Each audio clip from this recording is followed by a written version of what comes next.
jeu, certains enseignants pourraient penser que par rapport à leur discipline, ce n'est pas si évident que ça d'imaginer un scénario, que toute discipline n'est pas forcément facile à mettre en application par rapport à un jeu. Qu'est-ce que vous en pensez? Bah, je pense que ça n'est jamais évident. Et je ne pense pas qu'il y ait de discipline qui se prête par essence à un jeu. Par contre, je pense qu'aucune n'est a priori imperméable à la possibilité de la gamification. Je pense que, en fait, si on part d'une situation complexe, et c'est le cas de beaucoup des sujets que l'on cherche à aborder, si on essaie de simuler cette situation, on est déjà dans une forme qui est nécessaire pour le jeu, parce qu'un jeu va simuler la situation, va éventuellement essayer d'identifier les quelques ressorts les plus pertinents à simuler, à gamifier. Mais ce qui est intéressant, c'est qu'au lieu de laisser seul l'enseignant essayer de tout imaginer, on peut très bien avoir un enseignant qui invite ses étudiants à contribuer à penser une situation de jeu pour expliquer tel ou tel sujet. Donc, et à partir de là, à Paris Descartes, on le fait, on a des UE engagement et des UE innovation pédagogique. L'UE innovation pédagogique, c'est typiquement une UE où les étudiants vont recevoir quelques ECTS parce qu'ils auront contribué, par exemple, à aider un enseignant à développer un jeu ou à faire un jeu pour des lycéens, pour les initier à la discipline qui est celle qu'ils ont travaillée à l'université. Et donc on peut arriver à créer des dynamiques qui sont beaucoup plus intéressantes dans ce jeu, mais ces dynamiques sont fondamentalement évolutives, parce qu'un jeu n'est jamais parfait au début, de même qu'un enseignement n'est jamais Oui. parfait au début. Et donc, il faut contribuer à impliquer éventuellement les étudiants eux-mêmes dans la possibilité de dire ce que ça leur a apporté, mais ce qui leur a manqué. Et éventuellement, ils peuvent faire des propositions pour contribuer à améliorer le jeu. D'accord, donc on est plus sur un processus itératif.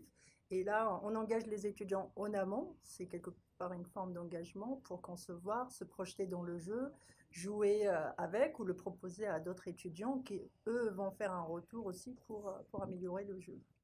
Pour que le jeu soit pertinent d'un point de vue scientifique et académique, il faut que l'ensemble des dimensions du problème que l'on souhaite partager soient mis dans le jeu.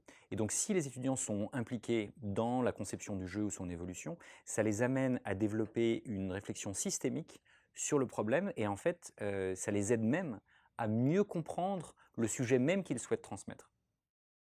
Si un enseignant demain veut se lancer, c'est expérimenter l'introduction du jeu dans son enseignement, qu'est-ce que vous pourriez lui conseiller comme démarche? Bah, ils peuvent venir au CRI et bénéficier du Game Lab s'ils le souhaitent. Ils peuvent, dans leur ville, il est probable qu'il y ait aussi des passionnés de jeux, probablement des game designers. Il y a peut-être des événements de type Game Jam auxquels ils peuvent participer pour comprendre comment est-ce qu'on conçoit un jeu. Peut-être qu'ils peuvent contribuer à en concevoir sur un sujet qui n'a rien à voir avec le leur au départ, mais s'inspirer de cette culture. Ils peuvent aussi éventuellement prendre un MOOC en ligne sur comment faire ce genre de choses. Ils peuvent probablement aussi jouer beaucoup, et plus ils jouent, plus ils rentrent dans cette logique, et s'ils savent, et les chercheurs savent faire beaucoup de choses, en particulier développer une activité réflexive sur ce qu'ils font, donc de même qu'ils sont réflexifs sur ce qu'ils font au labo ou dans leur discipline, s'ils savent être réflexifs sur le jeu, alors ils vont comprendre d'autant mieux les ressorts du jeu et ce qui fonctionne pour eux ou pour d'autres joueurs. Et donc plus ils seront réflexifs à la fois sur leur enseignement et sur le jeu, plus ils auront de possibilités pour créer des jeux qui peuvent s'enrichir de leur enseignement et réciproquement. D'accord, d'accord. Du coup, vous imaginez comment l'université de demain qui favorise, qui contribue autrement à la société apprenante? Bien, je pense que, par exemple, Humboldt avait déjà compris beaucoup de choses il y a 200 ans, donc ce n'est pas si nouveau les idées que je vais énoncer, mais lui disait que l'université doit être un lieu où on est libre d'apprendre, libre d'enseigner, libre de faire de la recherche, et où on peut trouver des mentors bienveillants qui vont accompagner les étudiants dans leurs projets. Donc ça, c'est ce qu'on essaie nous de faire ici. Je pense que beaucoup essayent de le faire à leur niveau. Et je pense qu'on peut essayer de s'organiser systématiquement pour favoriser les choses comme ça.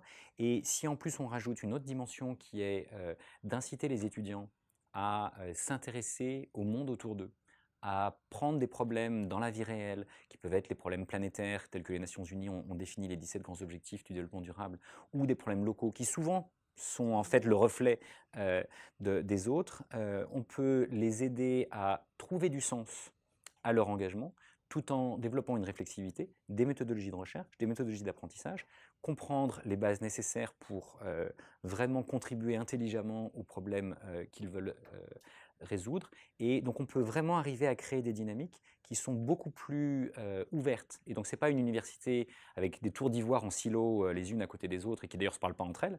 C'est une université dans laquelle l'ensemble des étudiants, l'ensemble de la société civile est la bienvenue pour réfléchir aux problèmes que se posent les citoyens et essayer de trouver des solutions pertinentes en s'appuyant sur la recherche, sur les méthodologies des différentes disciplines.